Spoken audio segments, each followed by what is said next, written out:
Зал душ яростно напал на павильон падающей звезды. Сяо Янь сражается с Джайсином. Громыхают и другие битвы почтенных воинов. Яо Лао вот-вот пробудится, но пока Сяо Яню и товарищам нужно держаться изо всех сил. Нас ждет грандиозное сражение. Поскольку вы набрали 2000 лайков, как и обещал, вышло продолжение. Я в шоке, всего за несколько часов такое количество лайков. Большое вам спасибо за поддержку. Итак, бой Сяо Яня и Джайсина продолжался. От их ударов земля содрогалась, облака расступились, и никто не осмеливался приблизиться на 1000 метров.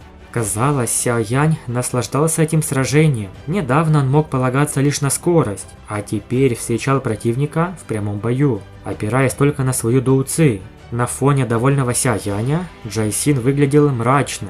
Перед глазами экспертов и тянзунов зала душ Джайсин до сих пор не мог победить младшего, он стремительно терял репутацию. Обычные ученики павильона не могли противостоять экспертам зала душ, поэтому многие умирали.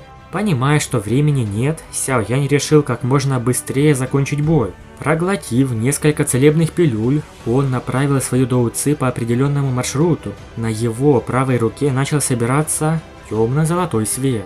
Мы уже говорили ранее, что первый раз технику святого Сяо Янь испытает именно на Джайсине.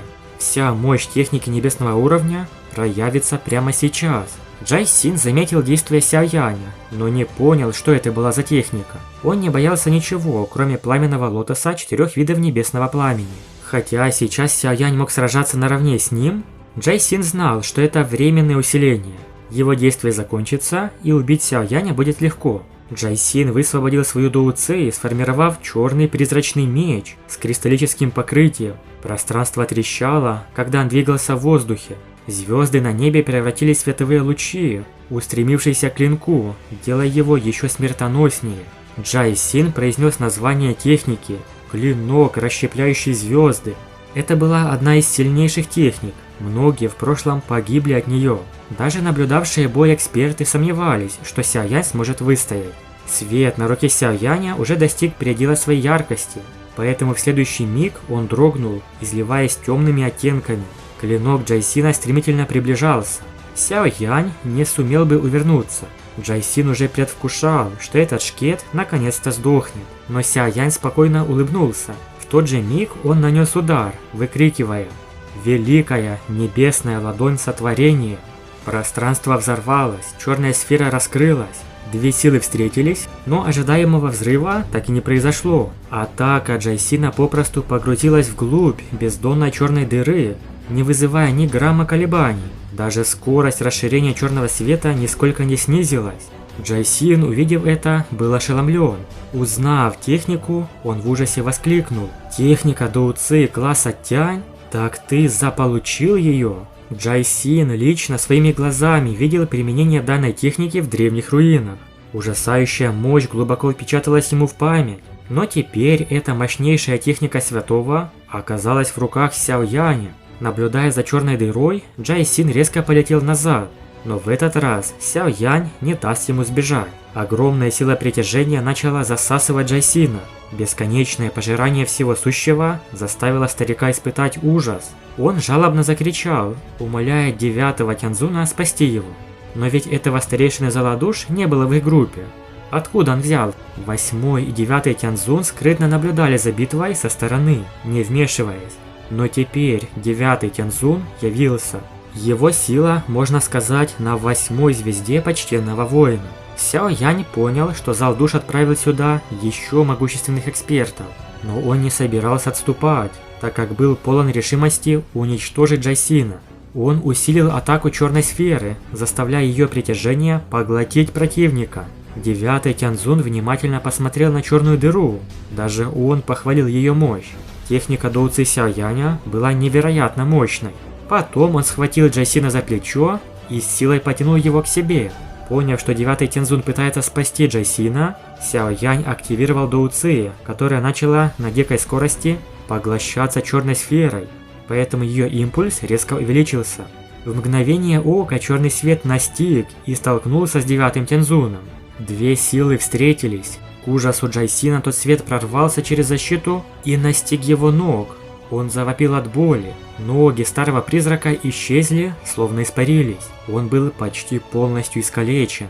Возможно, цензура этого не пропустит, но мы видим, что эта темная энергия сделала с Джайсином. Он побледнел, даже его дыхание стало вялым. Потеряв обе ноги и руки, даже если он и выживет, то уже практически искалечен. Поразительно, на что способна техника класса Тянь.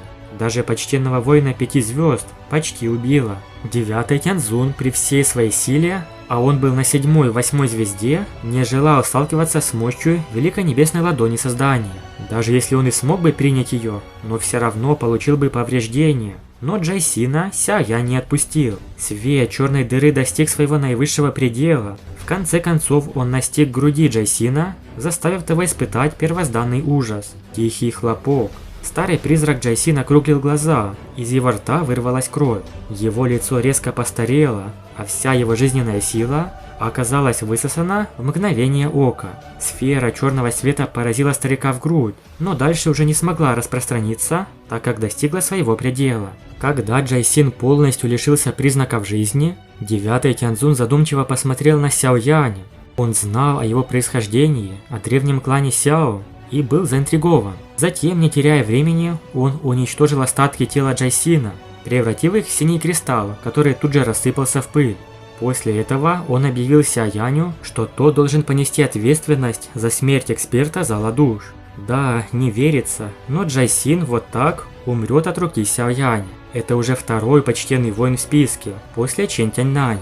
9-й Тяньцзун сказал, что пламенный лотос, пусть даже столь же мощный, как техника класса Тянь, не сможет ему навредить. Однако Сяо Янь развернул свои костяные крылья и начал маневрировать, но его противник появился в считанных метрах от него. 9-й Тяньцзун атаковал, собирая водяную ци и направляя ее прямо на Сяо Яня. В ответ небесное пламя стремительно собралось на его правой руке, приобретая форму озлобленного пламенного дракона, а затем яростно столкнулся с атакой Тяньцзуна. Их столкновение вызвало лишь облако пара, но вскоре одно из тел вылетело и врезалось в гору, оставляя трещины на ее поверхности. Это был Сяо Янь. Он вытер кровь с лица, тяжело дыша.